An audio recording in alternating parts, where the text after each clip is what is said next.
So, mabenta ito dito sa Skygo, Santa Cruz, Zambales, hanggat meron pa, pumunta na kayo mga idol. Mga papalang araw naman mga idol, welcome na naman sa isang episode ng Moto Features at ang ibibida nating motor ay wala ba si Monarch 125. Gano'n ba ito kasulit at kaganda, alamin natin yan sa video na to. Welcome to Haji Moto Vlogs. Let's go!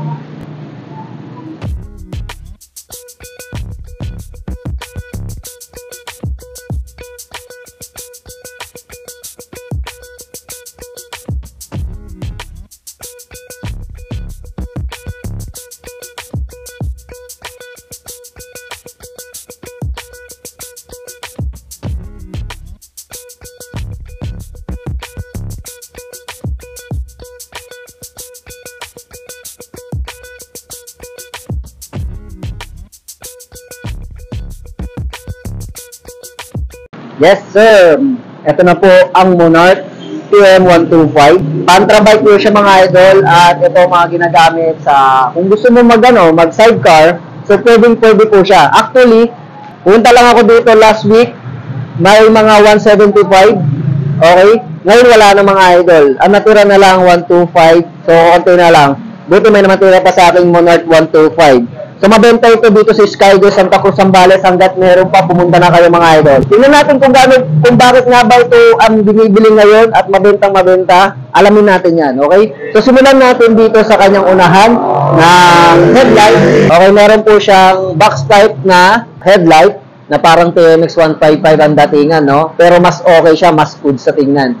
Tapos, meron po siyang LED na po ang gamit niya, kaya pala mabenta ito mga idol, no? Tapos yung part light niya is ordinary peanut bulb. Pero dito kay LED. Tapos dito naman sa kanyang signal lights, okay?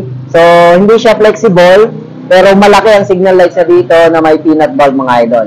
Okay, pagbaba naman makikita natin yung ordinary horn niya.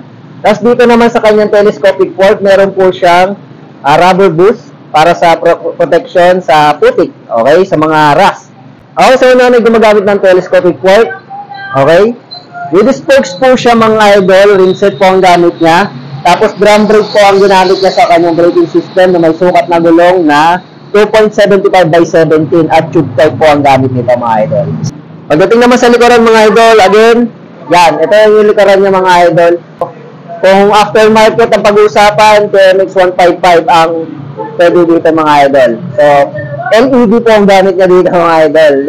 Solid. Matipid na sa kuryente ng baterya at mas maliwanag pa. Tapos ito naman yung kanyang signal lights, peanut bulb doon ang gamit mga idol. Mapansin natin yung kanyang mga fendler dito, solid yung paint job niya, ginamit niya rito, kulay black. Tapos po siya, bakal. Tapos din dito sa unahan, bakal. Suspension niya mga idol, gumagamit po siya ng dual shock absorber. Drum brake daw para sa braking system. Spokes po ang ginamit niya sa gulong na may sukat na gulong na 300 by 17 na tube type po ang gamit nito. Okay? Okay, sa gilid naman mga idol, makikita natin na yan, yung makina niya, side cover, or yung airbox niya. Ito yung airbox niya mga idol. Tapos nakalagay dito, TM125. Euro 3 compliant na yan. At makikita natin sa tangke niya dito, ang Monarch na mayroong gray and white. Tapos Monarch. Tapos kulay blue po ang paint job niya rito. Ganda rin yung paint job niya, ginamit niya rito. So yung makikita natin, meron po siyang pinion footrest na merong rubber. Tapos ito yung kickstarter. Tapos foot brake. Tapos ito naman yung rider footrest. Tapos ang maganda nito, ito talaga pupo ko siguro sa mga bumibili kaya mabenta ito. Yung kanyang cover ng makina, oh. Nakalagay pa Monarch Hey. Yan, ang ganda tignan, parang pang-premium talaga, no? So, carburetor po siya mga idol. Tapos tignan nyo yung napakalinis tignan. No, solid talaga. Para kang bumili ng branded talaga. Tapos ito naman yung kanyang muffler na may cover na stainless steel na cover. Okay? So, very good siya dito. So, sa kabila naman mga idol, ito yung cover ng battery. Okay? Tapos, same lang ng decals na ginamit niya rito. Dun din sa may tangke. Magkaiba sila ng itsura dito yung sa kabilang makina. Okay? So, Monarch lang, wala siyang key. So, goods naman siya. Tapos, ito yung kanyang chain drive. Tapos meron po siyang sukat na sprocket na 38T. Then yung kanyang cambio ay nandito. Okay, ilang yung cambio niya? 5. Meron siyang 5-gear shifting na pagpipilian. So sa bandang itaas naman mga idol, makikita natin na itsura pa lang, meron na siyang aftermarket na mabibili talaga. So, sa mga nangangamba na walang pyesa pa to si Monarch, nagkakamali po kayo, marami pong pyesa nito na pwede mong ilagay dito, okay? So, just in case na magkaroon ng problema ito, okay? Manual po siya. Merong ang ganda nito. So, may indicator po siya ng gear shifting. So, kung hindi ka familiar sa mga shifting, so, ito. Yung 175 nga pala mga idol, meron siyang fuel gauge. Ito wala eh. Sa susunod, i-review natin yun. Kung sakaling mapadown ulit tayo dito sa Skygo. So, yun yung kagandahan nun, meron siyang gauge ng fuel. Ito wala kasi. So, yun yung problema kasi sa mga Pantra, wala kasing fuel gauge. But anyway, okay naman, meron naman tayong ting-ting. Yung ginagamit, di ba? Ting-ting gauge. Okay? Meron siyang mga indicator na mga tulong sa iyo. So, signal lights, neutral din. Meron siyang high and low. Tapos pagdating naman dito sa kanyang susian, meron lamang po siyang ito, aftermarket din to pang TMX na ignition key. Ayan. Okay? At ang kagandahan pa dito mga idol, meron na rin po siyang USB charger na kung saan pwede ka na mag-charge anytime anywhere na 5 volts po. Ayan. No, bagay na bagay sa mga nagdi-deliver na mayroong sidecar, 'di ba? Yung mga parcel. Dito kasi sa sa Santa Cruz, Zambales is naka-tricycle po yung mga parcel nila, kaya goods to.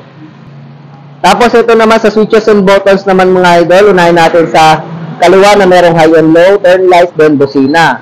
Tapos sa kanan naman is meron po siyang on and off ng switch ng kanyang headlight, then ito naman yung kanyang hazard, then electric starter button. Okay? So, maganda po yan. Hindi ka na magpapadyak-padyak. Pero just in case na humina, yung baterya mo, pwede itong pang-padyak. Okay? Sa controls naman mga idol, meron po siyang throttle control with brake lever sa unahan. At ito po ay hand-grip with clutch lever para naman sa clutch. Itong Pantra bike na to is manual transmission na kung saan kailangan mong mag-clutch, cambio, at throttle. Kung baguhan ka, mag-practice ka mabuti para sa motor na ito. Okay? Tapos dito naman sa kanyang tangke mga idol, wow, solid. Ang ganda. Ang laki din, no? Okay, dito naman tayo sa may kanyang upuan. So, sa mga Pantra, bago sa akin itong paningin yung may mga design pa dito. Ayan, may design siya. So, dagdag points, kaya pala mabenta ito dito sa Zambales. Okay? At ang kagandahan nito mga idol, hindi naman siya ganun kalapad. Di ba, minsan nagdi-design tayo ng pinapa-flat seat natin. Ito, pagdating dito, hindi naman siya ganun kalapad. Parang medium size lang yung pagkakapal niya. Okay na okay siya sa mga, sa mga wet packs yung malalaki.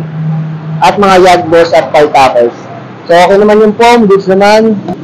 Okay, pansinin na rin natin itong na to, grab bar. Okay, yung grab bar niya may grill type na na carrier. So, just in case na lalagyan nyo siya ng box, goods na goods. Tapos may dalawang puntil dito na pwede mo siyang itali. Okay? Okay, pag-usapan natin ang kanyang seat height at presyo via Skygo, Santa Cruz, Zambales. Let's go. Check natin ang kanyang seat height. For your reference mga idol, ako po ay 5'4" in height na may 58 kilo na may bench body na pangangatawan. At ito nga ang Monarch 125. So, Pantra bike po siya mga idol at makikita natin na abot naman ng floor ng aking paa pero yung isang paa naman is nasa rider footrest mga idol. Pero pag dalawa yan, okay naman siya mga idol. No? So, goods naman to para sa 5'4" in height, pataas. Tapos pagdating sa handling mga idol, magaan naman siya. Pwede, dahil magaan naman tong motor na to. Para ka lang nagdadrive ng TMX 155 or TMX 125 mga idol. Pagdating naman sa city driving, so makikita natin na manipis lang siya, goods na siya, pwedeng ipasok-pasok at isingit-singit sa malalang traffic. So, very recommended itong motor na ito. Okay naman mga idol, no? Pag-usapan natin ang presyo nito via Skygo, Santa Cruz, Zambales. So, meron po silang swap deals and ito po yung price niya, ang Monarch 125 ay may cash na 44,000 pesos. Tapos pagdating naman sa installment, wala po siyang down payment. Monthly po niya sa installment nito via 3 years is 2,184 only. Meron ka ng Monarch 125 na napaka-solid at napakaganda. Okay?